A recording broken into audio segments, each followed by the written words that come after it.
Hey guys, welcome to another episode of the Lanes Podcast. Before we get into today's episode, I just want to talk to you about our new sponsor that's come on board, Books and Gifts Direct.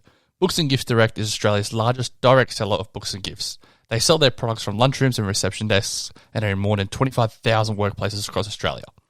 Their books and gifts sell up to 70% off recommended retail price, and as the leading direct seller of books and gifts across Australia, they have a strong buying power, and without the overheads of a shopfront, they can afford to pass on significant savings. So guys, you want to have a look more at this website, our new sponsor, make sure you click the link below. It will be in the description box or the comments.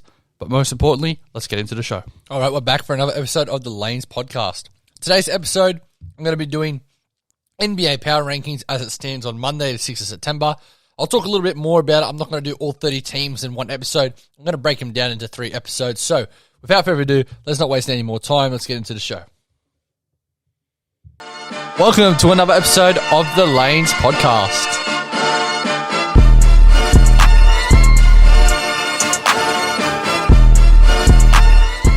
All right, we're back for another episode. Just before we get into it, I'm going to be breaking it down. So I'm going to do 3 episodes breaking down my NBA Power Rankings.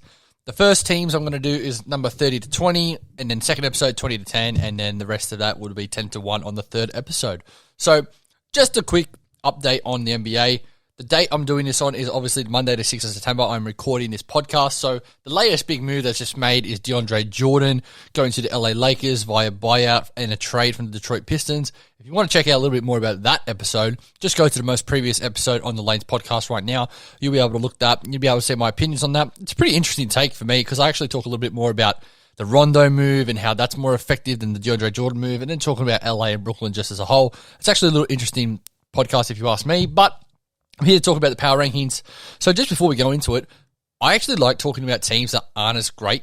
Like you look at it, every media outlet always talks about the best teams in the comp. And I understand that. Like there's only a certain amount of teams each year that could possibly have a chance of winning a championship. So obviously they got to talk about the contenders. But you look at it, you look at a team like Brooklyn, you look at a team like Phoenix, you look at a team like Milwaukee, right?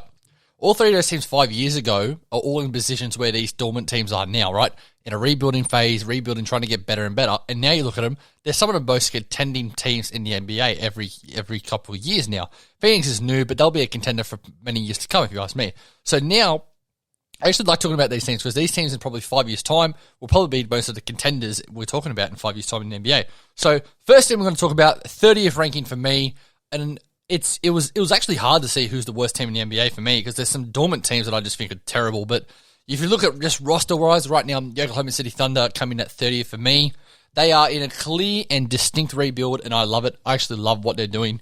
I think they're doing a really smart move. They're going for asset and retention of assets, and I really like what they're doing. You look at their team isn't super stacked, but like that's exactly what they want to do. And I think for me, Sam Presti's doing a really good job. I do think that the pick of Josh Giddey at number 6, a lot of people don't realize how good he can be. And I think right now, he's not going to set the NBA on fire. Like, I don't think people realize he's not going to be the best player or the best rookie in this first year, in this draft class, He's not going to be the best player in this draft class the first year. But I think he can definitely be a serviceable player in the NBA for a long time. Because you look at it, 6'8", super long, super tall. He's got really good vision, right? He doesn't have a bad three-point shot. It's actually better than what people think. And if you have 3 things like that, if you're big and play a wing, you're smart, you're able to stay in the NBA for a long time. And I actually like the pick for him. I think it to some people is a reach, but I think Sam Presti's not looking. He's not looking at a player that he needs effective impact from the get-go. He's looking at the longevity of this rebuild. And you got to think about it. They're in year 2 of a rebuild, which I think might take a couple more years. But I do think they're doing it one of the better ways. They're doing it in a better way than most teams are doing a rebuild. Like you look at all these first-round picks they got. Like I think for me, they're going to hit gold or they're going to strike pretty well on one of them because Sam Presti actually has a good eye for talent. Like you look at most of these draft picks he's done. He drafted KD at number 2, which is obvious, but he drafted Russell Westbrook, was a bit of a reach that people thought at the time. Drafted James Harden, which some people thought was a bit of a reach at the time. And they all turned out to be MVPs of this league. So I do think he's really good at initiating and seeing talent. And also another pick is like Serge Ibaka. He actually picked him up really well. A player like Andre Robertson, when all these players were playing for them, Steven Adams was a serviceable player. All these players that were playing for him when they were trying to contend for a championship. So if you ask me, I think he's got a really good eye for talent. It's actually funny. It's not shocking to me he took an international player like Giddey because look at where he's come from, his lineage. He's a San Antonio boy before. San Antonio have a knack of taking international players. And for me, I actually don't mind the pick at all. So for me, you got to look at the other players, but I'm a big fan of Shai Gilgeous-Alexander. I think he's got a couple more years till he can be an all-star. I thought he was progressing much more than what I thought, but I think this third year here, he didn't really take a back seat, or he didn't really digress a bit. Like you look at his stats, 23.7 points a game, 4.7 rebounds a game, 5 assists a game. That's really good. But you look at it, who else is going to score for this team, really? Like, let's be honest, who was going to really score for this team? Like, you look at a player like a Mike Muscala, who was playing, he averaged 9.7 points, 3.8 rebounds, and 0.8 assists, but he was basically a starting center. So it is interesting, and it's actually fun to see who was actually getting most of the points for this team. Like, you look at a player like Darius Baisley, who I think's got a lot of talent. He had a really good second-year season. I think it's good to see players like him getting a shot, getting an opportunity. I actually like the player of Lou Dort. I think he's a player of the future. Like, the build he's got, he's a tough 3-and-D player. He plays hard defense. He's able to play multiple positions on that wing. He can usually guard the best player. For me, he's kind of in that mold of a Matisse Thybulle type player. I think those players are going to be really, really big assets in this league to come. But for me, I see a lot of their team. You look at their starting five right now. For me, if I was building a starting five on this team, I would pick Josh Giddey and Shai Gilgeous as my backcourt, Lou Dort as my 3/swingman, Darius Baisley as my 4, and I would probably say either a Derek Favors or a Mike Muscala at the 5. But another player I really like here, and I think if he can take a step up, it can kind of catapult them in a direction that they might not know. I'm going to get his name wrong, but I'm going to have a go at it. Alexei Pokusevski. I think he's a player that's going to be really, really good, maybe next year. You got to look at it. He's 7 foot, but he's really, really skinny. He's only 190 pounds, which is basically nearly 90 kilos. So that's not a lot of weight there, but he's a dead set player that can change a game. Like if he's able to figure it out and figure out how he uses his body and go, get easy baskets, I reckon he can be a real effective player. But for me, I'm just looking at their roster, they're not very great at the moment, but they don't actually have to be. I predict them to be really low in the seeds standings. I think they'll win some games, a bit more games than what people think, but I still think that they're looking to tank, and I think it's the right thing for them. Not just for their club, but I think it's the right way to produce and get stars, because you look at it, OKC has never really been a place or a market where free agents want to play, even when they had someone like KD and even when they had someone like a Russell Westbrook there. So for me, number 30, it is the Oklahoma City Thunder. At number 29, I'm going to talk about, and it's another team that's in the Western Conference. They had the second pick this year in the NBA draft, 2021 NBA draft, and that is the Houston Rockets. Now for me, Houston Rockets, they're going to be a really fun team to watch. They're going to be a league pass team for me, definite for sure. They're not an old team at all. They're very young, but I think they actually got some decent assets on their team right now. Like, you look at me, I think a player like Christian Wood's a really smart player. He's an asset for me, if you ask me. I actually like the way he plays a lot. They got players like John Wall still, who can still be an asset. I know his contract's pretty average, and he's not, producing at what he used to be. But you got to look at it. He still averaged 20.6 points a game last season. Christian Wood averaged 21 points a game. So they're two players that at least can get you baskets. I really like the player of Jayshawn Tate. He was a rookie last year, but he's not really a rookie if you ask me. He's played in different leagues in the world. He's played overseas in Europe, and he's also played most recently before the NBA in the NBL for the Sydney Kings. And watching him play, I thought he was one of our most important players as a Sydney Kings fan or a fan of the NBL. Watching that team play, he was really important for them. Played a small 4-man position, and he played really, really well. And if you ask me, I think it's a really nice pickup, and it's really good to see players from other leagues have a crack and get a go at playing in the NBA and actually succeeding, because he made all-rookie first team, and he didn't even get drafted. So that shows you that, you have to take punts sometimes on certain players and international players and just let them have a go. So for me, I really like that. Another player who for me has a lot of potential is Kevin Porter Jr. Now, I know he wasn't playing a lot of games there. He only played 26 games there. But for me, I actually really liked what he did. I liked that he started in the G League and worked his way up. I think he can be a real star in this league, especially scoring-wise. Now, I don't know if he's going to be a starter in this league or a bench player, but I think he's going to be a player that's going to get a lot of points for you. I think he could be a kind of player that fits in the mold of like a Jordan Clarkson type player. Just instant offense, hard to guard, can get you a bucket at most times. Now, one of their most prized possessions they have right now is Jalen Green. It's very interesting for me. I think Jalen Green fitted and landed in the spot that fits him most. He's going to be able to have kind of, like you say, the keys to the kingdom or the keys to the car. He's probably going to be one of the main players on this team. He's a definite scorer. He's probably the best scorer right now in this draft class previously that's just drafted. So I think it's a really good position for him to be in. I would say that John Wall could look to be on the trade market and someone like Eric Gordon would look to be on the trade market because they're just taking up a lot of cap for them. But you look at it, they're not going to be a good team this year, so the cap doesn't really mean anything. It's kind of irrelevant if you ask me. But I would say someone like Eric Gordon would like to try to contend and win for a championship. Same as John Wall too. So I wouldn't be shocked that they look to go get traded somewhere else. I do think that Houston, though, they're doing the right type of rebuild. They've realized that, young talent assets is what we need right now.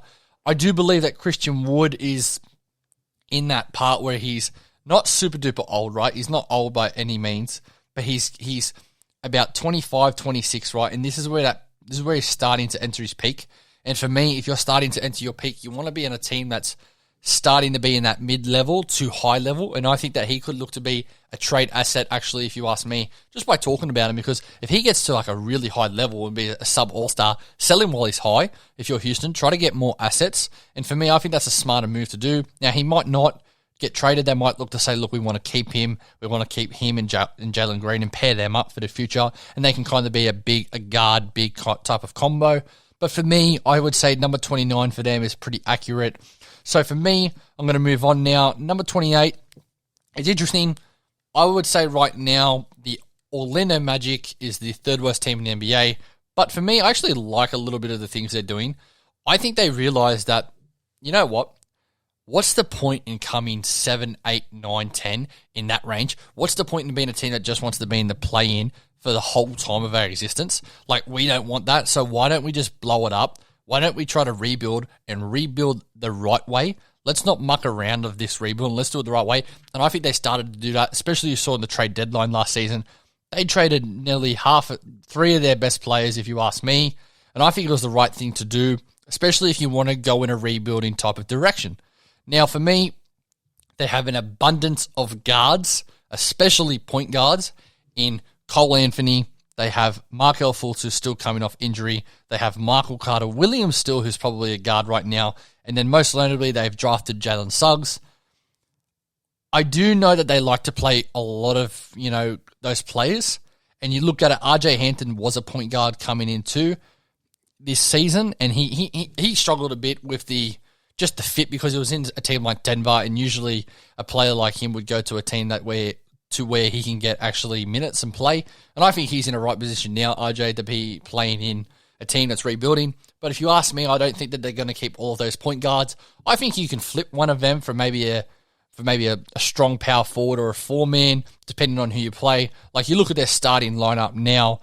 If I was the coach of this team, if I was Steve Clifford and I was looking to, not Steve Clifford, sorry.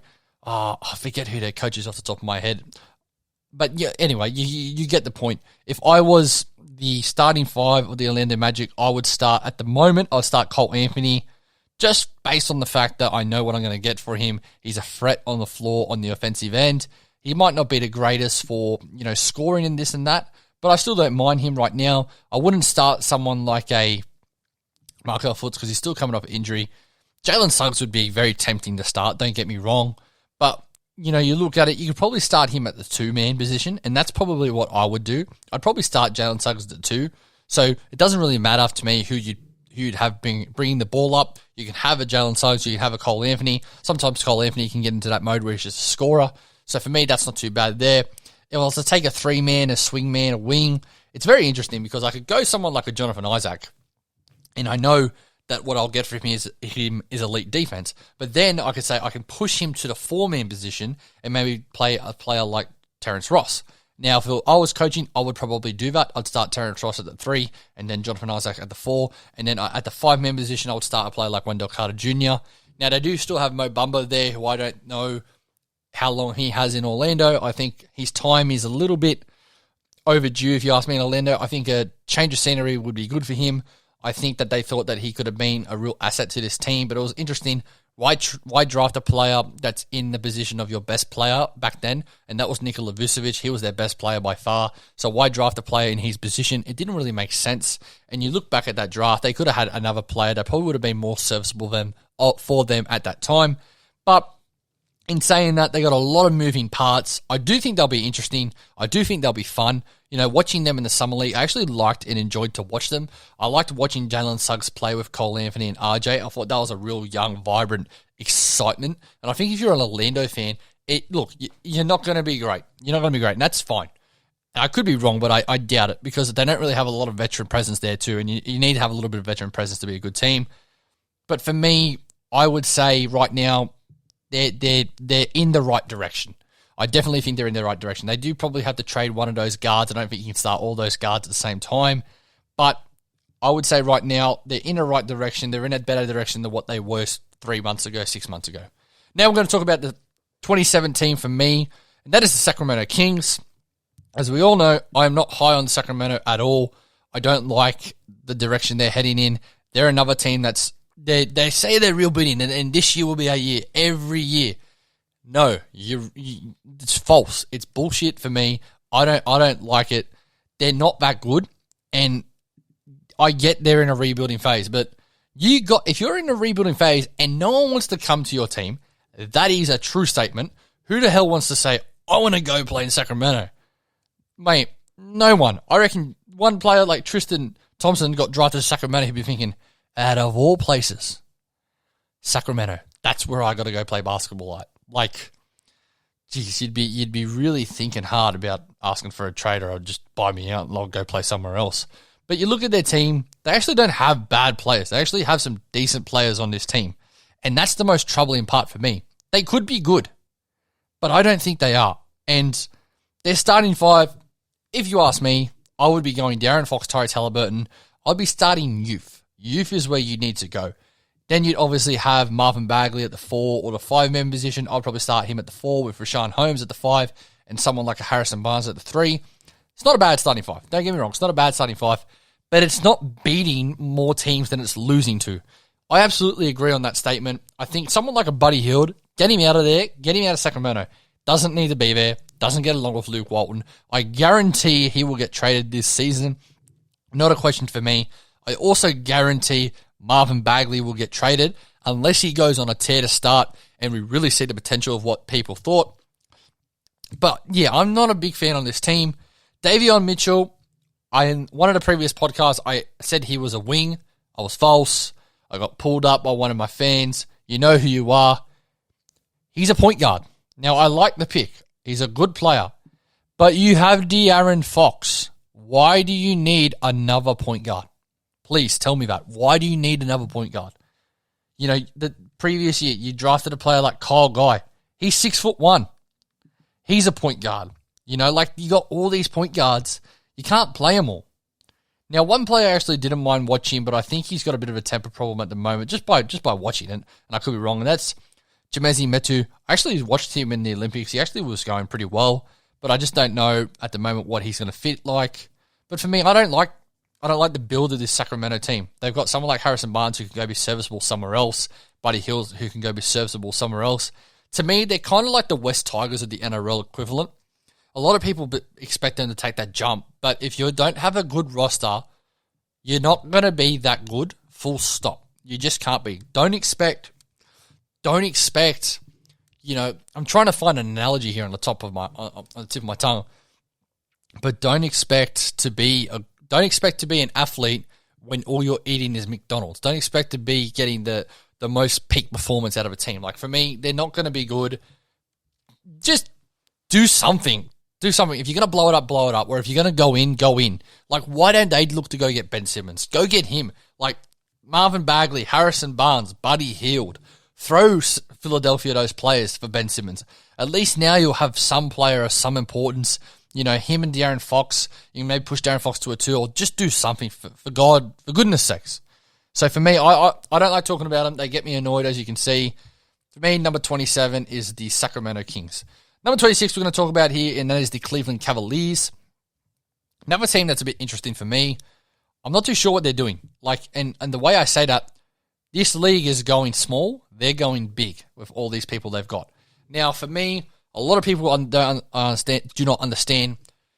When Kevin Love said he doesn't want to get a buyout, that's because he wants to get the money he's still entitled to by signing that contract. So he doesn't care if he's playing in Cleveland at the moment. He still wants to get the money. I think when time goes on, he's going to be like, you know what, get me out of here. I want to go play. I'm still a good. And, if you're a player, you still think you're a good player and you can be serviceable somewhere else. And if I'm him, look to request a trade ASAP if you're me. Now, that way, if you're Cleveland, now you can play the young guys you've got. Now, you've got a really good player that you just drafted in Evan Mobley. A lot of people are high on him. One of the people I really listen to a lot in Bill Simmons, he is super duper high on him. He thinks that he might be the best player in this draft. Now, I'm not gonna piss in your pocket here. I haven't really watched a lot of Evan Mobley play, but watching him play, he does seem like a little decent player. Excuse me, just had a little drink, had a little chalky milk. Now, for me, the signing of and trade of Larry Markkinen, it is interesting because you just drafted Evan Mobley and you still have Kevin Love on the books, and then you still got a player like Jarrett Allen. So for me, I find it interesting. If it was me, I would have just had a crack with Evan Mobley. I think Larry Markkinen is not going to be a great player in this league. I think the peak of him could be a player like Kevin Love. He's a player like that. He loves shooting the free ball, maybe a little bit too much for certain people's likings. So for me, I don't really understand the signing there. I don't understand what they're doing too, but in saying that, they don't have to be a good team. Now, they're not very high on Colin Sexton for some reason, and a lot of people I know, one of my good mates, is really high on him. He really likes him a lot. I kind of see why they're not high on him, but if you're going to trade him, you've already come out and said you don't really like him, so you're probably going to get 50 cents on the dollar for him. What are you going to get for him? Now, if I'm Cleveland, apparently Ben Simmons wants to go to Cleveland, which I find outrageous. That is ludicrous to me. If I'm Cleveland, call Philadelphia. We'll give you Colin Sexton and Kevin Love for Ben Simmons, straight up. Now, the money would work with Kevin Love and Ben Simmons, and Colin Sexton would be there. You might have to throw in a Tyrese Maxey because, as I reported before, apparently Tyrese Maxey is going to go in the trade with Ben Simmons. Apparently that is a hot take that has been told, apparently because he's with Clutch and this and that. But if that's a trade, I would say that'd be a trade that you could do. If I'm Cleveland, I'd pull the trigger in a heartbeat. You can get a player like Ben Simmons who's young, serviceable. He gets along with a player like Darius Garland already. Now you have one less big, and now you get rid of that Colin Sexton headache that you wanted to get rid of. I think it might take a little bit more wheeling and dealing there, but at least you got someone like there. The pickup of Ricky Rubio, I don't mind. I don't think it's a bad pickup. I don't think it's a great pickup. He's always going to be a serviceable player wherever he plays. Watching him in the Olympics, he was a dead-set gun, which is funny because he only averaged 8.6 points a game playing for Minnesota this year, and he played 68 games, so he played nearly every single game. So that's interesting for me. I thought he would have averaged a little bit more, especially with D'Angelo Russell being out more than what people thought. So for me, Cleveland's another team. They're just treading water for me. I know they're in a rebuild phase, but for me, I'm not a massive fan of them. I think they got to trade Kevin Love ASAP, especially for their culture. If he doesn't want to be there, trade him off, buy him out, do something. If DeAndre Jordan got traded and that contract was average and Kevin Love can still play, you can trade him. You can definitely trade him. There's no contract I think in the NBA is untradeable because I thought I thought a contract that was untradeable was John Wall, and another one was Russell Westbrook. Russell Westbrook has been traded in the past 2 seasons. Think about that. He's been traded to the Lakers, and he's been traded to the Wizards. He's been traded twice, and he has one of the biggest contracts in the NBA. So any contract is tradable. So for me, Cleveland, where I have them pretty accurate at number 26. Number 25 we're going to talk about, and I was considering putting this team a little bit higher, but I just looked at some of the teams that were in front of them, and I just thought that they're a little bit better, and possibly next year that they could be better than most of these teams, some of these teams I'm talking about, and that is the Detroit Pistons. Now, for me, as we all know, I'm big on Detroit Pistons. I'm a high fan of them. You know, if you were to ask me who's my favorite team in the NBA, it is still the Golden State Warriors. I love watching them play. But I do still say I go for someone like a Detroit. But for me, Detroit's doing the right thing. I actually like the trade of getting DeAndre Jordan and then buying him out. I'm not a fan of buying him out, but I'm a fan of getting 4 second-round picks, especially because of Brooklyn. They're actually good. You know, they're actually going to be a really good team. You know, they're going to be really high in my power rankings. But the thing is, their second-round picks, if they're all... I'm not too sure if they're all Brooklyn's second-round picks, but if they are, they're actually going to be of high value in the second round because they're going to be a higher range. They're going to be in that 30 to 35 because I'm assuming Brooklyn will be a top 5 team standing-wise in the regular season. Now, looking at their team, the obvious big acquisition for them is Kelly Olynyk. No, I'm just joking. It's actually Mr. Cade Cunningham. That is their big acquisition. They did hit the jackpot there in the draft, getting the number 1 pick. They got the best pick possible. I think that it's a right pick to take. A lot of people are saying Jalen Green would have been a really good fit there because he's a guard, wing, can score the ball. But I actually think Cade's the smart pick. It's the safe pick. But I'm a Detroit fan. I'm happy with Cade. I think he's a dead set alpha, and that's something like a team this needs and something like a team Detroit needs. If you don't think he's an alpha, just watch his draft interview after he gets drafted. You know, you have to have a lot of confidence and swagger to be putting on some sunglasses and saying, Detroit, I'm buffed up. You have to do that. So for me, I actually really like him. You know, you look at their starting five right now, it's Cade, it's a player like Sadiq Bey, it's a player, you know, possibly of Killian Hayes, if you ask me. And then you got players, well, Killian at the 2 and then Sadiq at the 3. And then you have a player like Jeremy Green at the 4, who's been one of the most improved players in the last 2 years of the NBA. And then your 5-man for me would be Isaiah Stewart. That team is young, it's fast, it's vibrant. I think it's going to be an interesting team to watch. Then you have young players coming off the bench. You know, you still have a little bit of veteran presence, a little bit, not a lot, but I actually really like the signing of Kelly Olynyk. I know we paid a little bit too much than what I would like to have paid for him, or if I'm a team would like to have paid for.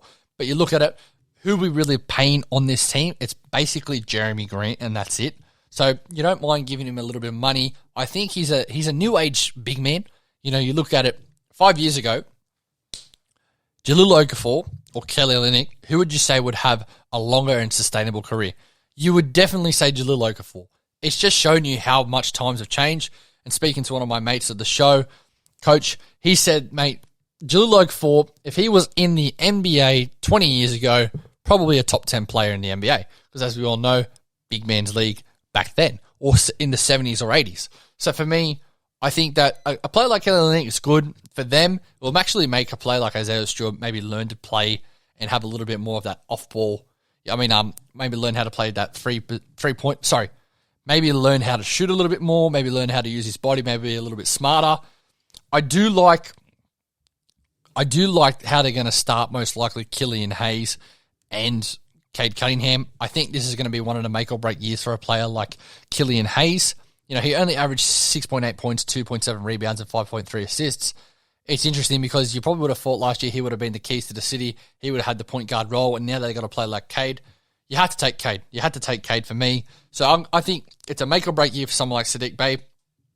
I think if he's not going, not Sadiq Bey, Killian Hayes, I think if he's not going as good as what Detroit hopes, trade him while you can. Try to get something for him. Try to get a first-round pick if you can, because you still got a player like Sadiq Bey who could play there. You got a player like Hamido Dualo who could play at that wing position too.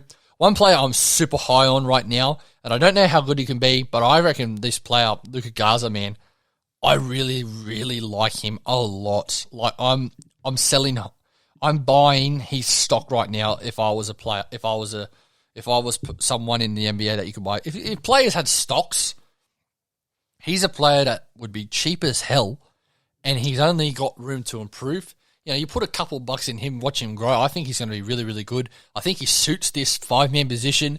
He's kind of like the body type of Jokic, where he's not fat at all, but he's got a little bit of baby chub, a little bit of mud guts. And I think that it's something that would be interesting. He can shoot the ball. His shot takes a little bit long to shoot, but I like it. Soft touch, you know, and he's a bit smarter than what people actually think. I'm a real fan of him. I love that they got him at the 51st pick. Like, what is doing? There was 50 other players NBA GMs thought that are better than him. I get a lot of 25 to 30 players are better than him, but geez, I would have had him going nearly first round if you ask me, just based on what I saw from Summer League. So I'm really high on him. Josh Jackson's another player that can possibly improve. He had a better season than what people anticipated at Detroit, and I really like to see that they were taking a punt on young players, the second chance players. Frank Jackson's another player in that caliber. He played pretty decent for them. He got his shot and he got re-signed. So for me, I'm a big fan of Detroit, what they're doing, and right now I have them at number 25. Number 24 we're going to talk about, and I know I'm going off on a tangent on this podcast, but it's really interesting to talk about some of these teams, and that is the San Antonio Spurs. San Antonio, for me, I'm really interested to see what they do because they had a really, really different offseason to what they're used to. Like, you look at some of those off-seasons that they usually have, they're usually low-key, get the players that they want to get, not really trying to, thread the needle in trying to get big assets and big type of players in the NBA. So for me, I actually think it's a welcome change for this team, and I actually like some of the players that they've gotten. I'm not a fan of all of the players they've gotten, but some of the players they've gotten is not too bad. Fit-wise, someone like a Doug McDermott will definitely fit in this team in San Antonio. He if anyone's going to get the most out of him, it's definitely going to be a player like a coach like Greg Popovich. Sorry, I think the punt on Zach Collins is the most interesting signing they did because they paid him 2 years, $22 million, and I find that super duper interesting. I find that something that's very odd for me, and I'm not too sure why they did that. He's been injury prone for a long, long time, but credit to Zach Collins, you got paid $11 million a year and you've barely played for a long, long time. I'm a big fan of a player in Keldon Johnson. I think he's a player that can be super, super, super, super high in his potential. I think he's a player that he's just come off playing the Olympics, the gold medal, and people might say, oh, why did he play this and that? But at the end of the day, he did his role on that team. He wasn't going to play a heap of minutes, and I actually like what he did for that team. He was a massive energy guy, and I think it's only going to help him. But in saying that, they are in the market, I reckon, to get Ben Simmons. And I reckon if they want to get Ben Simmons, they could get him. Like, you could go trade a Derek White. You could trade a player like, if you ask me, you could possibly go DeJounte Murray. You can just do two of those players, and you possibly throw a Thaddeus Young in. I wouldn't be angry if they did that. I would like to see them actually get a Ben Simmons. I reckon he'd be that would be one of the better destinations for him. But in saying that, it is interesting. Ben Simmons, he's a whole other. I could do. I just have done a previous podcast on him, but more news is coming out. Skipping training camp, that's going to cost him more than $1.6 million. Like, that's crazy for me. But he's a player that I could say fit here. I do think they're going to be better than what people think. Like, you got to think about it.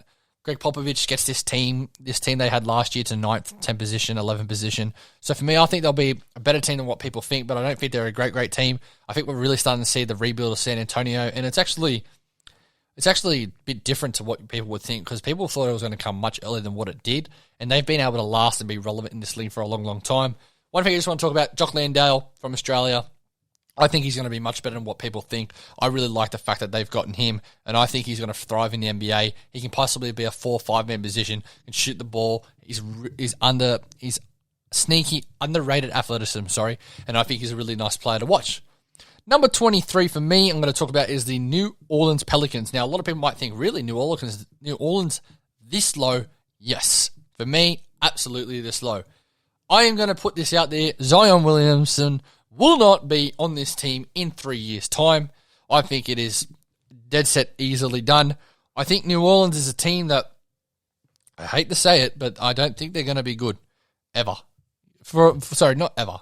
I shouldn't say ever, but I don't think they'll be good for a long, long time.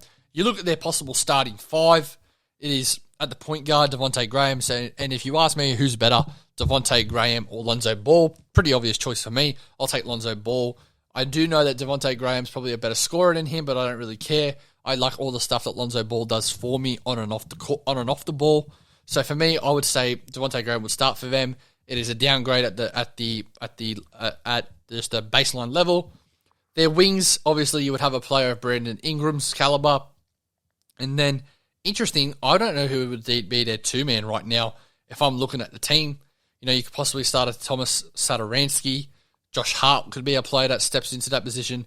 Nickeil Alexander-Walker could be a player that steps into that position. But that's very interesting. I'm not too sure who would start for them at that other wing position. 4-man, obviously, Zion Williamson. We all know that. And then 5-man would be Jonas Valanciunas. But just going back to my point, Zion Williamson, I think the writing's on the wall. He's not going to be there for a long, long time. I think it's going to be a definite way of how AD went. I think it might be more of a fact that he's not even going to sign that max deal that he can possibly get. I thought Luka Doncic was going to be the first player to actually not sign that max contract.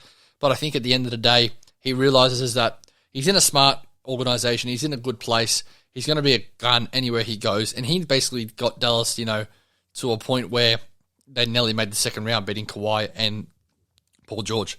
So I will talk a little bit more about Dallas, obviously, in this podcast. But yeah, I think Zion Wilson, he's gone. And the day he goes, I think it's Brandon Ingram following him. I think he'll go to, I would say Brandon Ingram could be a real high chance to go to a team like Charlotte. I know he's from that North Carolina area. I think he'd be a really good fit there. You look at the timeline of Gordon Hayward. He might be going into the decline of his career. And, Brandon Ingram's still a young player. He's still a player that has a lot of upside, if you ask me. He's only 25 right now, turning 24 this year right now, and he's already been an all-star, so he can definitely be a player that looks to move on once Zion Williamson moves on. But that's my hot take for this. Player like Jackson Hayes, also, he's going to get traded. I don't think they're high on him. I'm really low on the New Orleans Pelicans right now, and I think a couple of years ago I was pretty high on New Orleans. I thought, they can be a team of the future. For me, I don't rate them as that highly, that much anymore. Now, the 22nd team for me ranked is the Toronto Raptors. Interesting, Toronto Raptors too. I think they're going to be a team that should definitely be in the Ben Simmons sweepstakes. I don't know if they will be, and I don't know what Masai Ujiri is thinking. I definitely think that he would have thought of the idea, and he would have entertained the idea of trading first player like Ben Simmons. But it is interesting to see what they're doing. I actually don't mind the team, as it stands right now. It's not going to be a gun team. It's not going to be a good team. They're not going to make the playoffs. Don't get me wrong. But I think, you look at some of their players they've got on the team. If they were building the starting five right now, Fred VanVleet at year 1, you'd have a Gary Trent at the 2, I'd have an OG Anunoby at the 3-man, Pascal Siakam at the 4, and either a Precious Achiuwa or Chris Boucher at the 5. It's not a bad 5. It's a decent 5. It's a 5 that's basically the same height for a long, long time, apart from a player like Fred VanVleet. I actually like teams like that. I think player like Goran Dragic is not going to play for them. He's come out and said he wanted to get traded before, and then he retracted that statement, this and that. I think he's definitely a player on the move, a player that could go to a contending team. I wouldn't be shocked to see him get bought out, and he might possibly return to a team like the Heat. I think he loves that culture there, and why wouldn't you? It's one of the best cultures in the NBA. But in saying that, I don't think they're worse than what they are. They're very shallow after you get past those 5 players. But then you have a Chris Boucher coming off the bench possibly. I actually like the pick of Scotty Barnes. I think he's an interesting piece. It's interesting to see him go over someone like a Jalen Suggs, but I actually don't mind the player. If you look at their 8-man rotation right now, he would be the 8th player. Goran Dragic, if he's still there, you got to play him, and then you'd have a player like Chris Boucher. So I actually don't mind them. I think that they're going to be a team in that mode where they don't want to be just fighting for that play-in tournament position. I definitely think that they can fight for that play-in tournament, but why would you want to fight for it if you take a Ben Simmons? At least you've got a player that can be a blue chip asset for you. At the end of the day, he's still a gun, so you can actually look to push yourself and stratify yourself into a higher level. Obviously, it won't be as good because you'll have to give up probably a little bit more assets, but you get the best player in the trade, so you probably win that trade. You could give up a player like a Goran Dragic, you can give up a player like a Pascal Siakam or a Fred VanVleet. You can give up those players. And I actually wouldn't mind it. So for me, I would say if I was wanting to see Ben Simmons go to a team, it would be Toronto for me. But at the end of the day, Toronto for me, they're a team that's, I think they're destined for trades, a lot of trades. So right now I have them at 22. Number 21 I'm going to talk about, and that is the Minnesota Timberwolves. Now I was going to have them a little bit higher, but I just look at all these teams, and they're just not better than all of these teams right now. They have probably one of the shallowest a team that has the least amount of depth on their court, on their roster. I'm not a big fan of their roster after those key 3 players. You look at it, they didn't really add a lot of players into this team. They did trade for someone like a Pat Beverly, who I think is actually going to be a better fit for not basketball-wise on the court, but I think he's going to be really good for those boys off the court. I think that's a really nice pickup. I think it's a smart pickup.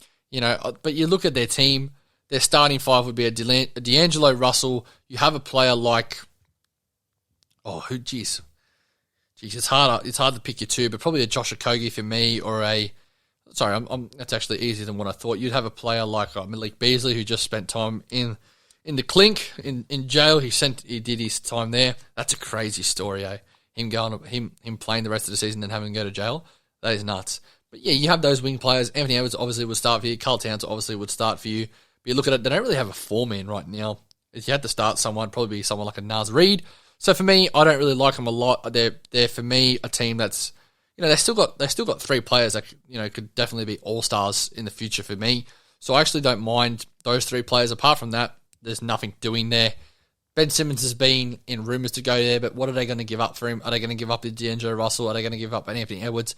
There's no chance in hell if I'm a team of if I'm Minnesota, I am giving up Anthony Edwards. He's a blue chip prospect. He'll probably be an all-star soon. Not super soon, but in 5 years' time, he'll probably be an all-star for me. So for me, I'm interested to see what they do.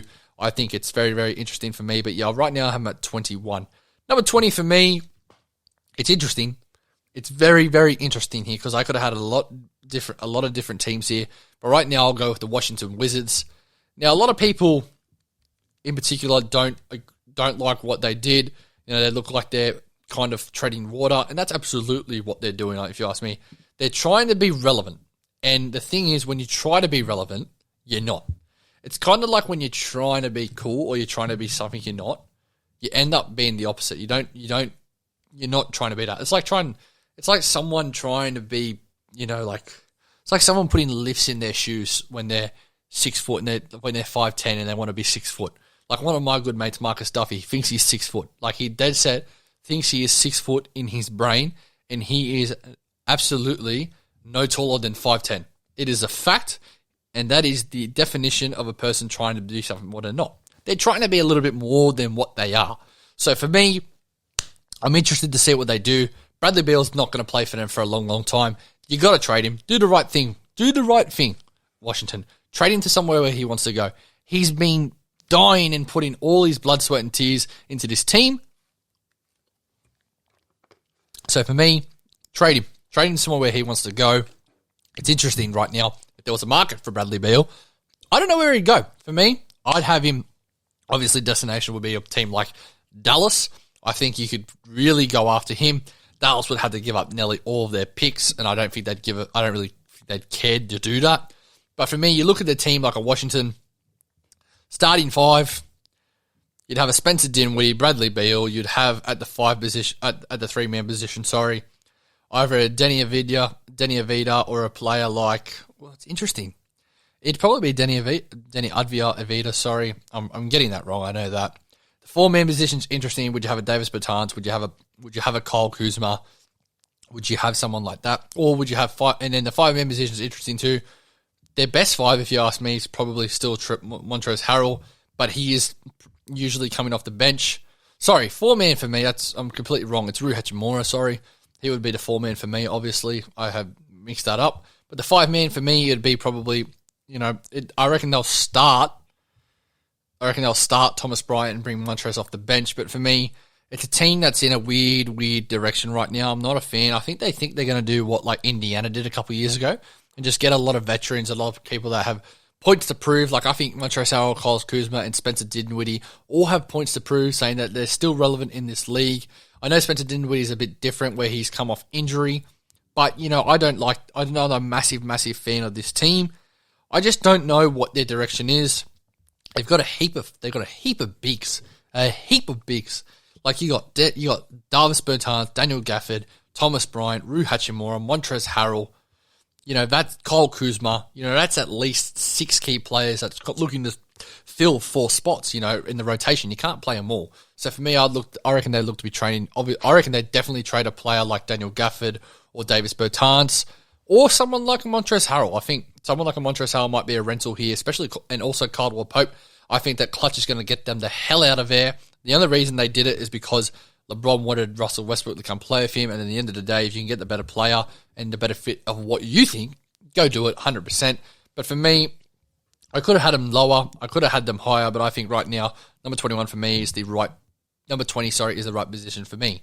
Now, guys, that is the 1/3 of the NBA power rankings. I know it's a bit longer than what I usually do, but I actually had a really, really fun time doing this. I actually like talking about teams that no one talks about because it just shows to you listeners that I actually care about the NBA and care about, putting every team in here. And I think it's actually something that's, should be more profound in podcasts and media aspects and media outlets. So for me, guys, that is 1/3 done. I'm going to do part 2 of this NBA power rankings. I'll get that out to you at the latest by this week.